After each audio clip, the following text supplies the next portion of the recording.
You are not registered in PM Kisan. If you are eligible, please register using self-registration or visiting the nearest CSC. Hello everyone, welcome back to my channel. नोंथांमोनखौ गुबुन मोनसे गोदान video बर' हरबावनाय जाबाय। आसा खालामो नोंथांमोना आंनि भिडिअखौ जोबजासिम नायलांगोन होननानै। आं दिनैनि भिडिअ नै लोगोफोर दायो माने PM किसाननि जायफोरा फैसा मोनबाय थायोमोन बा फैसा मोनबाय थायो आरो सोरबा बायदिनिया सिगाङाव मोनोमोन ओमफ्राय दा मोनला पेन्डिं जाना थाबाय अब्ला नोंथांमोना मा खालामनांगौ आं बेखौनो मोननो दिन्थिलांनो नागिरदों। नोंथांमोना नायलांबाय थाबानो जाबाय माबोरै बोरै खालामनांगौ। एक्चुअली जायफोरा मोनबाय थायो नोंथांमोनाबो नायनानै टेस्ट खालामनो हायो आरो नोंनिया अलरेडि मोजां नंखागोन ना नंखाया। मानो होनबा दाथ' इनस्टलमेन्ट माने फैसाया पेमेन्टआ दासिमबो माबा जाथ'वाखैना दुर्गा फुजानि खाथियावसो होगोन होननानै बुंदों आरो नैबे 18 इनस्टलमेन्टखौहाय।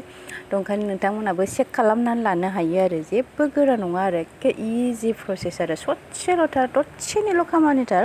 नोंथांमोना न'खरनि सोरबाफोर बिमा बा बिफा सोरबा बिदाफोर बिफोरनिखौथ' चेक खालामना होनो हागोन ना बा नोङो नोंनि निजानिखौबो चेक खालामना लानो हागोन। थ' ओंखायनो नोंथांमोना नायनानै लादो आरो बोरै बोरै खालामनांगौ। ओमफ्राय लोगोफोर जायखौ आं फार्स्टआवहाय दिन्थिदोंमोन नोंथांमोननो आङो बेखौहाय माने रेजिस्ट्रेसन नाम्बार दिहुननो थाखाय बानायदोंमोन आरो आङो सासे मानसिनिखौहाय रेजिस्ट्रेसन नाम्बारखौ माने बियो आंनो गावनि फार्मार आइडि थायोना मोनसे बेखौहायनो रेजिस्ट्रेसन नाम्बार होननानै खिन्थादोंमोन आरो ओमफ्राय आङो चेक खालामना नायदोंमोन ओमफ्राय आं जाय नाम्बारखौ होनानै नायदोंमोन ओमफ्राय बियो बेबायदि देखायदों आरो माने बे नाम्बाराहाय रेजिस्टार जायाखै नोङो खाथिनि CSC सेन्टाराव थांनानै खबर लाहैबा थांनानै सोंहै होननानै बेबायदि बुंदों आरो।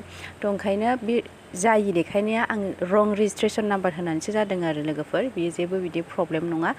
नोंथांमोना रेजिस्ट्रेसन नाम्बार दिहुननोबा माबोरै खालामनांगौ आं बेखौबो नोंथांमोनजों शेयार खालामगोन बा नोंथांमोननो दिन्थिलांगोन माने दसेनिल' खामानि आरो नायलांबानो जाबाय नोंथांमोना माबोरै नोङो नोंनि रेजिस्ट्रेसन नाम्बारखौबो दिहुनना लानो हायो आरो।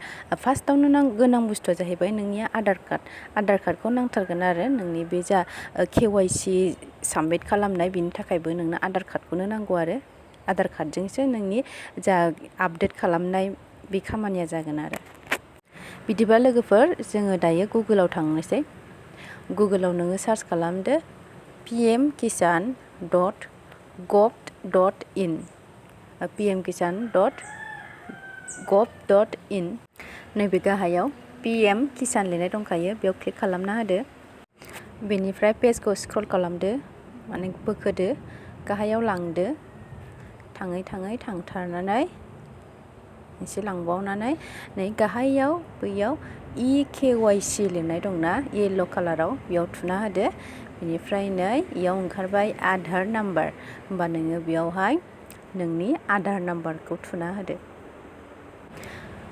आधार नाम्बारखौ थुखांनानै गाहायाव सार्च लिरनाय दंखायो बे सार्चआव थुबानो नोंनिया KYC आ साबमिट जाबाय आरो नै लोगोफोर। जुदि नोंनिया जाबाय थाखानायबा बा नोङो फैसाखौ मोनबाय थाखायोबा जेबो प्रब्लेम गैयाबा EKYC इज अलरेडि डान देखायखागोन आरो ओमफ्राय जुदि नोंहा जायाखैमोनबा बेबो डान देखायखागोन।